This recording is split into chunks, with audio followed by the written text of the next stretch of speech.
Hello friends, welcome back to my channel. अगर आप मेरे चैनल पर नए हैं तो चैनल को सब्सक्राइब कर लीजिए और वीडियो को लाइक करना ना भूलें। आज हम पढ़ने वाले हैं पलक हिंदी पाठमाला। थर्ड चैप्टर जो है बोध, ये रीड करने जा रहे हैं। तो चलिए इस चैप्टर का पाठ परिचय पढ़ लेते हैं। जीव को पर्जन के लिए विभिन्न व्यवसायों का अपनाया जाता है। हमें प्रत्येक कार्य को पूर्ण निष्ठा व उसके प्रति पूर्ण लगन के साथ उसे करना चाहिए, क्योंकि व्यवहार ही हमारी पहचान है और यही हमें समाज में मान सम्मान दिलवाती है। पंडित परम सुख एक स्कूल में अध्यापक थे। नौकरी तो कर ली, पर सदा पछताया करते कि कहाँ आ फंसे। यदि कहीं और नौकरी करते तो अब तक हाथ में 4 पैसे होते, आराम से जीवन व्यतीत करते। यहाँ तो महीने भर प्रतीक्षा करने के बाद कहीं 30,000 देखने को मिलते हैं। प्रतीक्षा क्या होती है? इंतज़ार करने के बाद। वह भी इधर आए उधर गायब। ना खाने का सुख, ना पहनने का आराम। पंडित जी के पड़ोस में 2 महाशय और रहते थे। एक ठाकुर चतुर सिंह, वे थाने में दरोगा थे। दूसरे मुंशीराम, वे तहसीलदार के सिहानेवीस थे। दोनों आदमियों के वेतन पंडित जी से कोई अधिक ना थे। तब भी उनकी जिंदगी चैन की और सुखमाया थी। सुखमाया के सुख से भरी हुई थी। शाम को वह कचहरी में आते, बच्चों को पैसे और मिठाइयाँ देते। दोनों के पास नौकर चाकर भी थे। सारे मोहल्ले में उनका रौब था। घर आते जाते देखकर बनिया उठकर सलाम करते। 4 पैसे की चीज़ एक एक में ताले, लकड़ी, ईंधन मुफ्त में मिलते।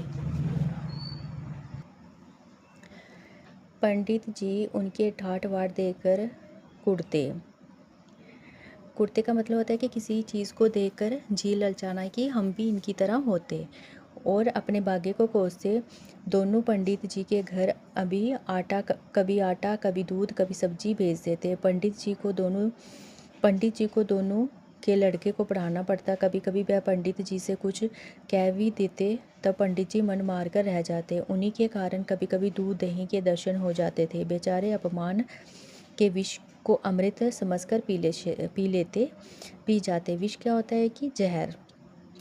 इन स्थितियों से निकलने के लिए पंडित जी ने प्रार्थना पत्र लिखे। अफसरों की खुशामदें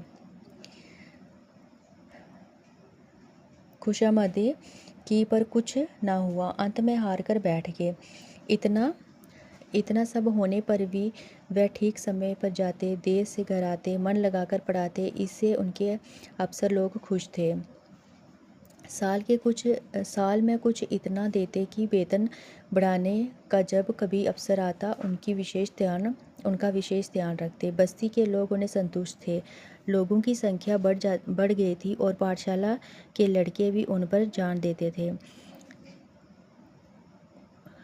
कोई उनके घर में आकर पानी भर देता, कोई उनकी बकरी के लिए पत्तियां तोड़ जाता। पंडित जी इसी को बहुत समझते थे। एक बार सावन के महीने में मुंशी राम राजपाल और ठाकुर चतुर सिंह के परिवार सहित अयोध्या की यात्रा की सलाह की। पंडित जी को भी साथ चलने के लिए कहा। पंडित जी ने मना किया। जब उन लोगों ने खर्चा देना स्वीकार किया तो पंडित जी इनकार ना कर सके। बिलोर की रात में 1 बजे गाड़ी छूटती। ये लोग खा पीकर स्टेशन पहुंच गए। जिस समय गाड़ी आई, चारों ओर भगदड़ सी मच गई। हजारों यात्री जा रहे थे। इस उतावली से मुंशी जी पहले निकल गए। पंडित जी और ठाकुर साहब साथ थे। वे एक डिब्बे में थे। जगह की बड़ी कमी थी, परंतु जिस डिब्बे में ठाकुर साहब बैठना चाहते थे उसमें केवल 4 यात्री थे। ठाकुर साहब ने डांट कर एक मुसाफिर को उठाने के लिए कहा तो वह बोला, ये थाना नहीं, जरा जुबान संभाल कर बात कीजिए। ठाकुर साहब ने पूछा, तुम कौन हो? मुसाफिर बोला, हम वही हैं जिन पर आपने जासूसी के आरोप लगाया था और जिनसे आपने 200 रुपये लेकर टाले थे। इतने में दूसरा लेटा हुआ यात्री जोर से ठहाका मारकर हंसा और बोला, अरे दरोगा साहब, आप ही नीचे क्यों नहीं बैठ जाते?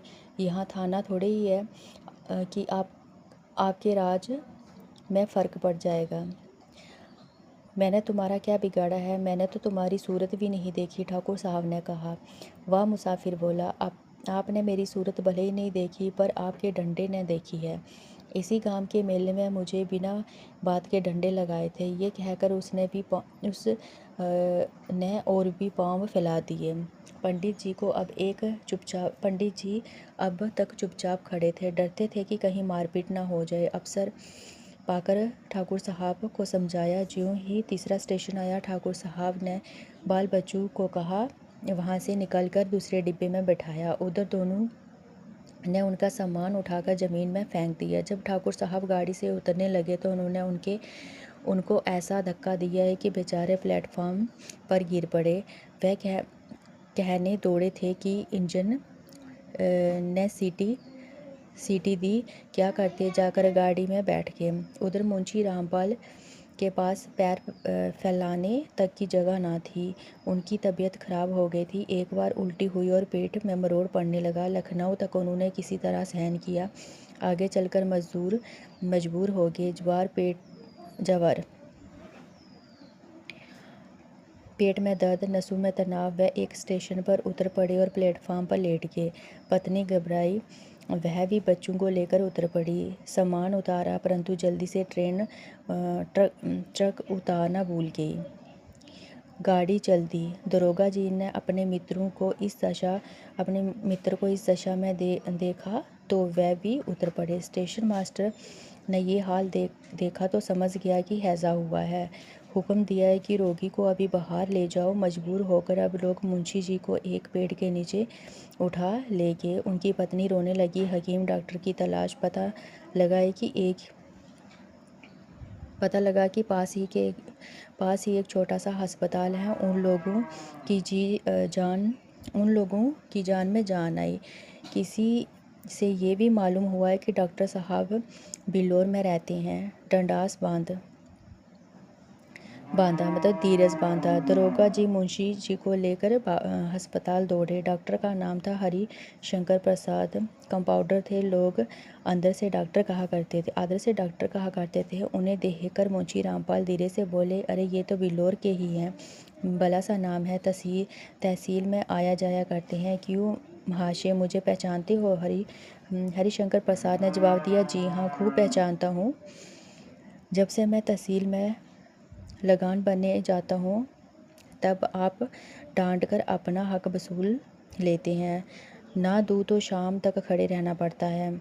अब मेरी फीस के 50 रुपये निकाल लिए और दवा लेकर चलते बनिए। दरोगा जी ने हैरानी से पूछा, 50 रुपये? हरिशंकर प्रसाद ने कहा, जी हाँ, और यहाँ ठहरना चाहें तो 50 रुपये रोज़। दरोगा जी ने मुंशी रामपाल की पत्नी से रुपए मांगे। तब उन्हें बक्से की याद आई। वह तो गाड़ी में ही छूट गया। छाती पीट ली। दरोगा जी के पास भी अधिक रुपए नहीं थे। किसी तरह 50 रुपये निकाल कर हरिशंकर प्रसाद को दिए। तब उन्होंने दवा ली। दिन भर में कुछ फ़ायदा ना हुआ और रात को दशा संभली। दूसरे दिन फिर दवा के लिए मुंशी जी की पत्नी का एक गहना बाजार में बेचा। शाम तक मुंशी जी की हालत सुधरी। तब रात को गाड़ी में बैठे। अयोध्या पहुंचकर कहीं ठहरने की जगह न मिली। एक साफ जगह देकर बिस्तर बिछाए गए। सब परेशान थे कि कहाँ गए। अचानक एक मनुष्य नदी की तरफ से लालटेन लिए आता हुआ दिखाई दिया। पंडित जी ने पास जाकर पूछा, क्यों भाई साहब, यहाँ कहीं यात्रियों के ठहरने की जगह मिलेगी? उन्होंने पंडित जी को ध्यान से देखा। झुककर पैर छूते हुए बोला, गुरुजी, आपने पहचाना नहीं? मैं दयाशंकर, आपका पुराना शिष्य। पंडित जी की समृद्धि जागी। बोले, ओहो, तुम दयाशंकर हो। तब तो तुम दुबले पतले लड़के थे। कोई 8-9 साल के रहे होंगे। दयाशंकर ने विनम्रता से पूछा, जी हाँ, मैंने यहाँ से आकर इंटर पास किया है। अब यहाँ सरकारी नौकरी में हूँ। कहिए, आप तो अच्छी तरह से हैं। सौभाग्य है कि आपके दर्शन हो गए। ठहरने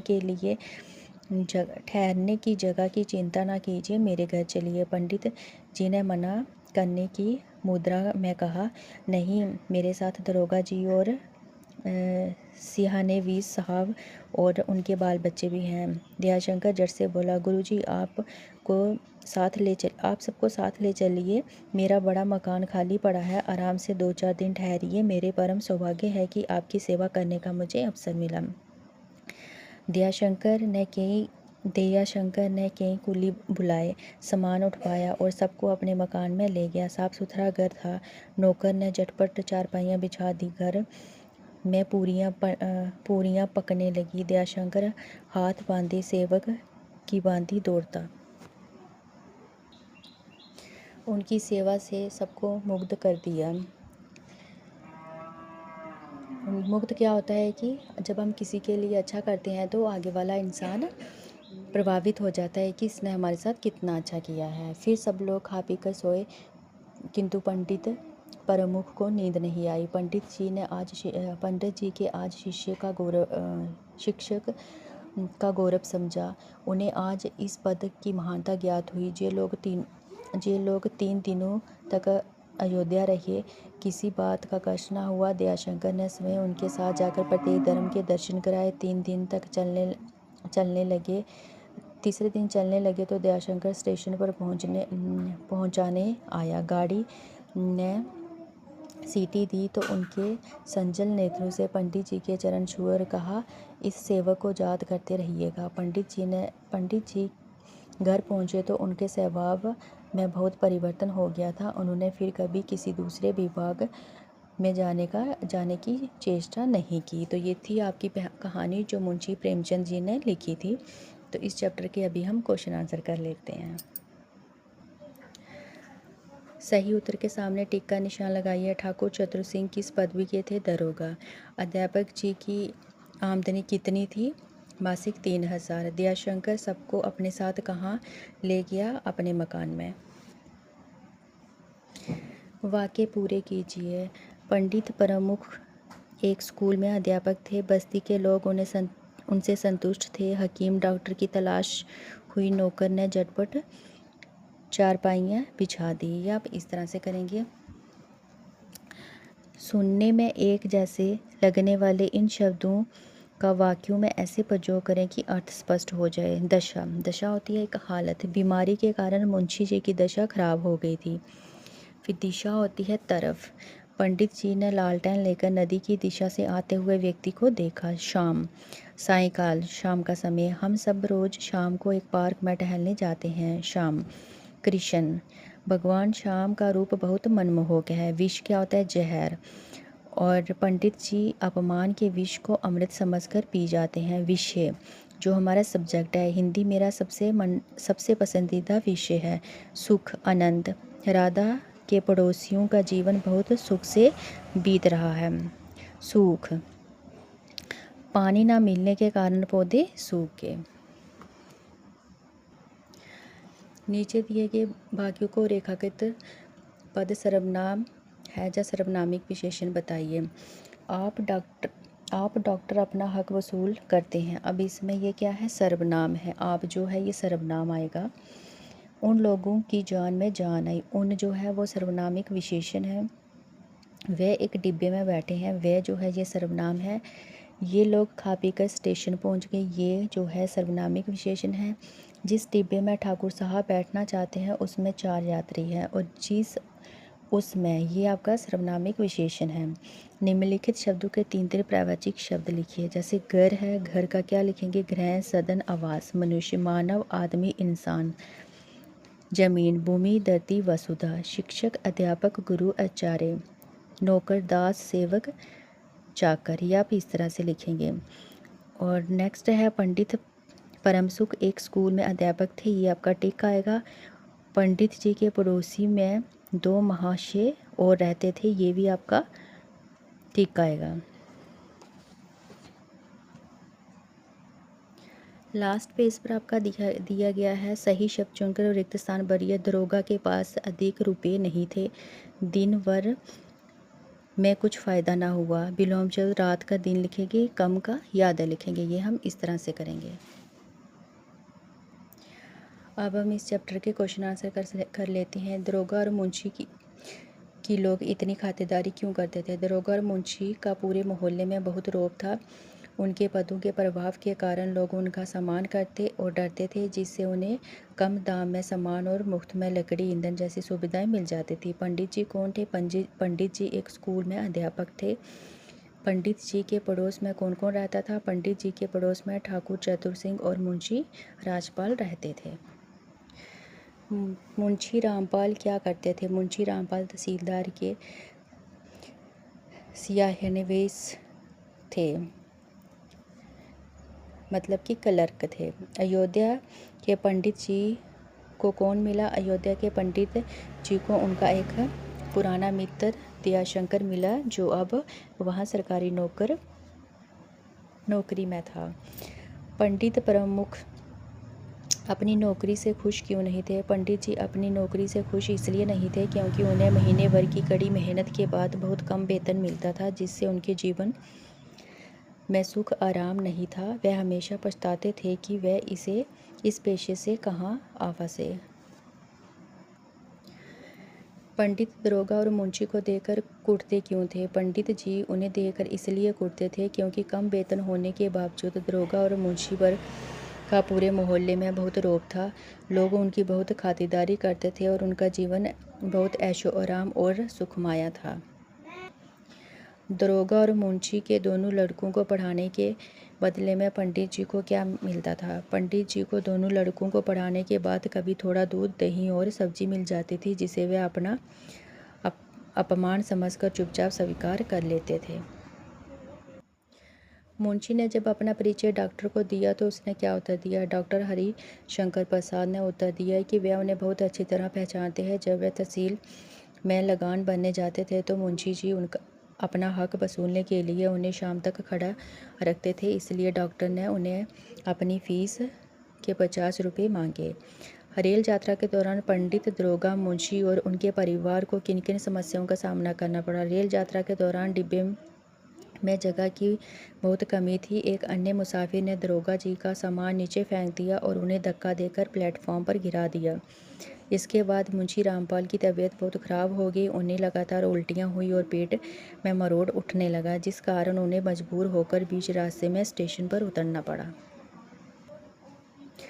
पंडित जी का व्यवहार कैसा था और लोगों को उनके प्रति क्या रवैया था? पंडित जी एक सीधे, ईमानदार और अपने कर्तव्य के प्रति निष्ठावान अध्यापक थे। समाज में लोग और उनके पुराने छात्र उनका बहुत आदर सत्कार करते थे। यात्रा के संकट के समय उनके इसी अच्छे व्यवहार और शिक्षक के पद की गरिमा के कारण उन्हें दयाशंकर के यहाँ आश्रय और भरपूर सम्मान मिला। मुंशी रामपाल को अस्पताल क्यों ले जाया गया? यात्रा के दौरान मुंशी रामपाल को अचानक पेट दर्द, मरोड़ और उल्टियाँ होने लगी। उनकी गंभीर स्थिति को देखकर स्टेशन मास्टर को लगा है कि उन्हें हैजा हो गया है, इसलिए उन्हें तुरंत इलाज के लिए पास के एक छोटे से अस्पताल ले जाया गया। तो बच्चों, ये था आपका 3rd चैप्टर बोध। उम्मीद है आपको अच्छे से समझ आ गया होगा। अगर आप चैनल पर नए हैं तो चैनल को सब्सक्राइब कर लीजिए और वीडियो को लाइक करना ना भूलें। तो चलिए अब हम मिलते हैं अपनी नेक्स्ट वीडियो में। तब तक के लिए goodbye and take care.